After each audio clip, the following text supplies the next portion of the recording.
You remember this movie, don't you? It's been a while since I've seen it, called The Incredibles. Mr. Incredible and his family trying to work undercover because they've been banished. No more superpowers be shown. And so he, of course, he doesn't obey that. He and his friend out looking for thrills, and hopefully they can use their skills. Anyway, as the movie progresses, he's in the lair of the enemy. And he finds a secret little cove, and he punches in a password, and he sees all these other superheroes that have been lost, have been killed, have been exterminated, and for some reason he sets the alarm off, so he's running down this long corridor. I don't know if you remember this long corridor, and all of a sudden these guns come out from the walls, and they're shooting these little balls of black gooey things at him. So as he's running, he gets this little black gooey thing, and he tears it off, another one, and they just keep coming out from all sides, and he keeps taking these off as much as he can, and pretty soon he loses his balance, and it just becomes overwhelming, and the last thing you see is his vision becomes enfolded in black gooey stuff, and he's subdued. The black gooey stuff. The black gooey stuff. You know, when we use our words in not so constructive ways, if we bully, if we say things we don't mean, if we start tearing somebody else down, those words are like the gooey black stuff that we throw at other people. And all parents know that if you throw enough black gooey stuff at your kids, pretty soon they develop this sense of insecurity, this sense of who am I and what good am I and all this kind of thing, and it just becomes so much that you just can't tear it off. Or friends or other family members, you throw the black gooey words at people and it pretty much envelops them. But the thing is, if you realize that it envelops them, it also envelops yourself. And pretty soon you're filled with all this black gooey stuff, and you're being suffocated by the very things that you're throwing at the other people. Words can be very destructive. They can be very healing. I think of all the ads on TV for the campaigns coming up, and I'm thinking all the black gooey stuff throwing at the other opponent. And I know that I've heard that people get kind of tired of the negative campaigning. Can't we just say, you know, this is who I am, and this is what I'm about, this is what I'd like to do, instead of throwing black gooey stuff at others? Because when I look at when that person's campaigning, I think, I don't look at who they're trying to attack. I look at them and saying, come on. You know, what is this? I'm getting a negative impression of you rather than of them because of what you're doing for them. And I don't know if anybody else feels that way. Say amen. No, I'm just kidding. Turn this to a Baptist thing after all, won't we? So Jesus is on his way, and he's got all kinds of black gooey things coming at him from people. He knows that the elders are out to get him, the scribes are out to get him, the Pharisees and chief priests are out to get him. And he's tired. He's tired of all this stuff that's happening to him. He's tired of continuing his journey, and then he's asking his best friends around him, his 12, or however many there are. We just know of 12 that are close to him at all times in all 3 years of his ministry. But he's asking who? Now, who do people say that I am? Well, Elijah, Moses, John the Baptist, these other prophets. Well, the heart of the matter is, you've been with me for 3 years. Who do you say that I am? And Peter, one of his moments, the Peter moment where he gets it, he says, you're the Messiah. And Jesus stops him right there and says, don't tell anybody else, because in plain terms, you don't really understand what the Messiah is yet. Nobody understands what the true Messiah is yet. We don't know yet until that resurrection moment. That's the messianic moment right there. All my acts right now are pretty non-messianic. I'm doing like every other good person will do. But at that fulcrum, at that moment, the resurrection, then you'll know that I am the Messiah, and this is who I am and what I'm all about.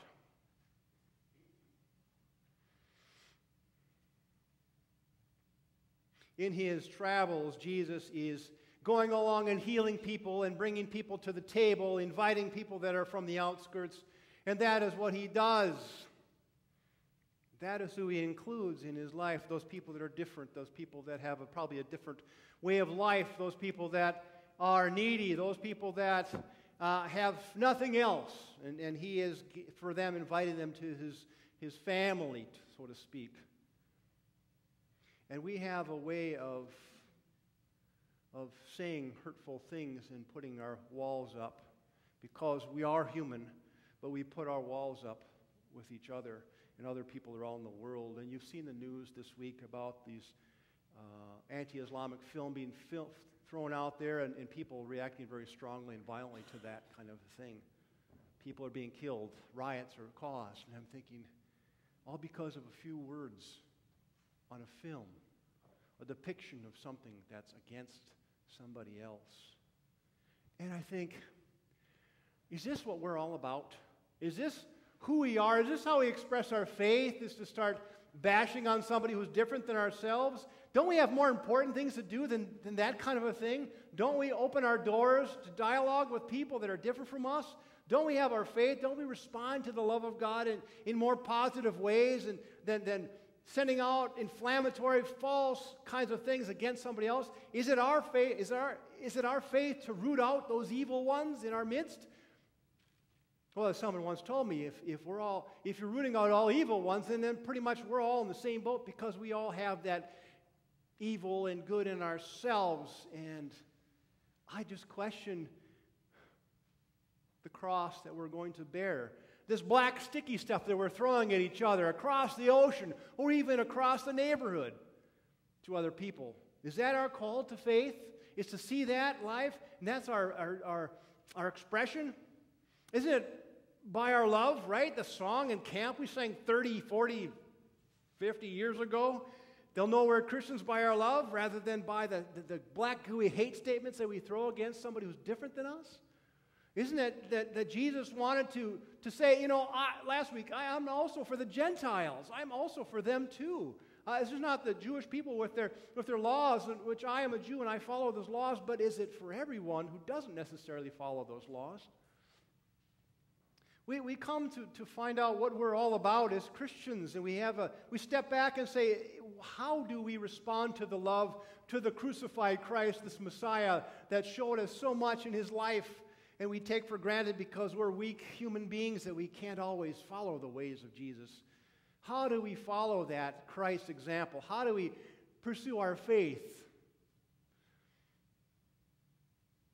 We look to God as someone who brings together peoples, builds those bridges brick by brick, carefully mortars, sends a bridge across rivers, oceans, lakes, whatever.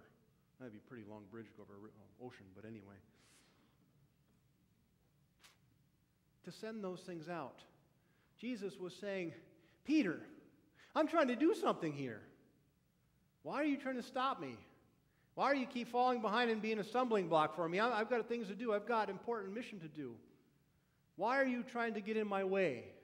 I'm trying to show you a way of life. I'm trying to show you the way to be, the way to embrace life, to embrace love, to just respond to God's gift that you've been given in a way that it opens the doors of your soul to your heart to other people that might want to enter in and embrace that.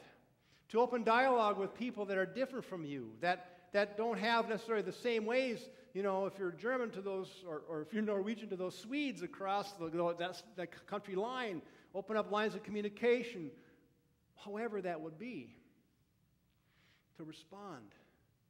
The cross that we bear is not always easy, of course. It comes with challenges we don't anticipate, of course. That wouldn't be life, would it? But how we respond to those crosses, how we respond to those hardships, how we respond is something that God has given us an example for, a means to embracing that, breathing through it, as my brother-in-law would say, breathe through it, whatever's coming along the way.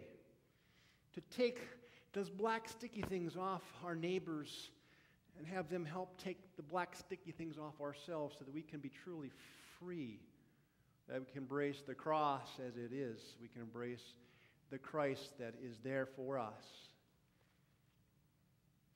Together we are a community of faith. We express our love in many ways to different people. There are different ways of doing that, as we know. But we know that not to express our faith is not to start lashing out. To express our faith is to build each other up. As James said, the tongue can be a powerful tool for good or for evil. And we know what hurtful words can do for each other. Can create scars that take years to heal from, maybe even never heal from. The words of peace, I'm with you always. There's a better way. Love God, love your neighbor, love yourselves. Continue the journey that I've set forth for you. Continue always in my life that I give to you. Amen.